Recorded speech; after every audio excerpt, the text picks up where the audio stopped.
Welcome to this explainer. Look, if you're here, you probably want to learn the real details of the heart chakra, also known as Anahata.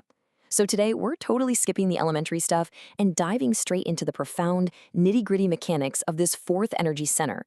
We've pulled together some truly incredible insights from our sources to give you a highly focused visual map of exactly how this center operates. Let's get right into it, shall we? So think about this for a second. What actually happens when your primal survival instincts collide head-on with your highest spiritual longings? It's a pretty provocative question, right? But the answer lies entirely within the mechanics of the heart chakra. Because, let's face it, most of us feel this invisible tug of war every single day. You've got that heavy, grounded need to just eat, sleep, and survive, and it's constantly battling this deep, unexplainable urge for a higher purpose. Today, we're going to visually unpack exactly how your energetic body resolves this crazy conflict.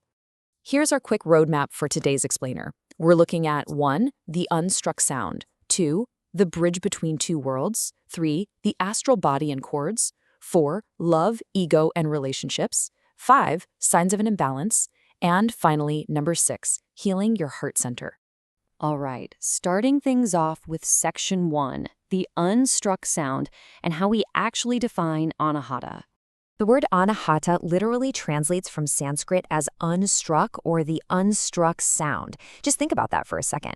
It represents a sound produced without two objects ever hitting each other.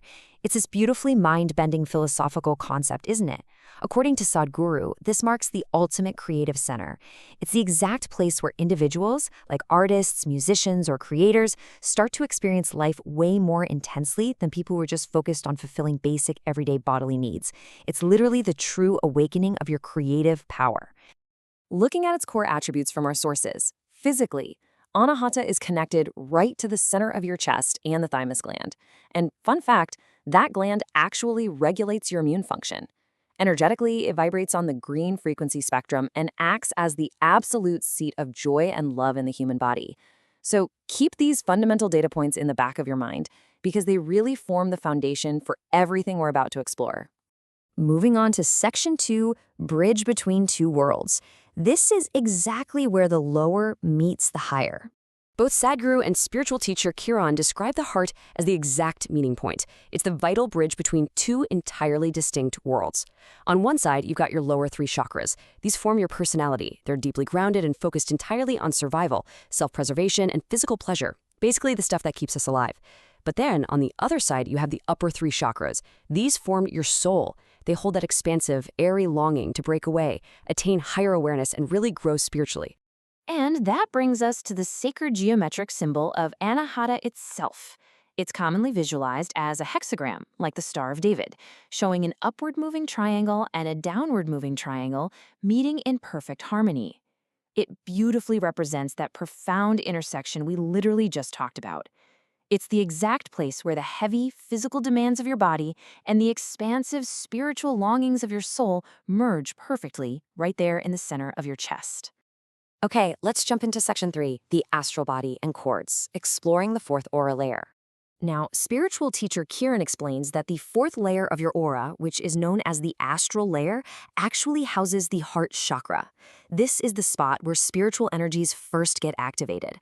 Operating from this layer means you stop focusing solely on yourself and you start becoming aware of humanity at large. Honestly, this is the exact moment empathy is born in the human energy field. The astral mind connects you to the superconscious, bringing down these higher insights and deep intuitive hits. That's exactly why it's often referred to as the higher emotional body. So here's where it gets really fascinating. When you form deep relationships, invisible energetic cords literally grow out of this 4th chakra and actively connect you to that other person. I mean, this explains a whole lot about human suffering, doesn't it? When a deep relationship ends, these astral cords physically tear in your energy field. And that tearing, that is exactly what causes that raw, agonizing, I'm dying inside emotional pain after a really terrible breakup. Which perfectly segues into section 4, love, ego, and relationships, and the psychological impact of all this. Clark Kegley references a super fascinating 7-year cycle of human development that was originally outlined by Osho. Basically, every 7 years, we evolve through a different energy center. By the time we hit years 21 to 28, we are squarely in the prime years of the heart center. This is the exact phase of life where we're really meant to learn emotional regulation and navigate interdependent relationships. We're finally moving past childhood dependence and teenage codependence. To lock this concept in, Kegley brings in this absolutely brilliant quote from McDonald's founder Ray Kroc. He says, "When you're green, you're growing, and when you're ripe, you start to rot." I love that. It's such a great, memorable anchor for exactly why the heart is associated with the color green. It's the center of continuous growth, it represents nature, and it's the master regulator of all our emotional centers. Simply put, if you aren't green, you aren't growing. So what happens when things go wrong? Let's look at Section 5, Signs of an Imbalance and the Blocked Heart Chakra. If you're experiencing intense isolation, feeling like a lone wolf who's entirely disconnected from the rest of the world, or if you're dealing with a fundamental lack of self-love, well, those are massive red flags. A closed or blocked heart chakra traps you in dependent or codependent relationship loops. It leaves you suffering endlessly from the unhealed pain of those torn astral cords we talked about earlier. You might even see severe relationship problems or what some call daddy issues pop up here. All right, let's wrap this up with Section 6, Healing Your Heart Center with some actionable steps. So here is how you actually do the work, these actionable steps, synthesize advice from all our sources. It ranges from the brilliant simplicity of just petting a golden retriever or caring for a younger relative to spark that feeling of unconditional caregiving, all the way to the deep esoteric work of consciously routing those torn relational cords back into your own body after a tough breakup. Ultimately, to heal Anahata, you have to face the foundational negative emotions stored in your lower emotional body. You've got to transmute that pain using the ultimate tools of the fourth layer, absolute love and forgiveness. I want to leave you with this thought. If Anahata is the exact bridge between your primal survival and your spiritual freedom, what are you doing today to keep it open?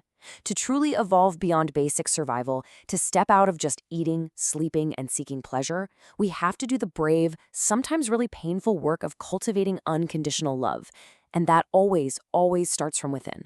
Thank you so much for joining me for this explainer. Keep growing, keep that green center open, and I'll catch you next time.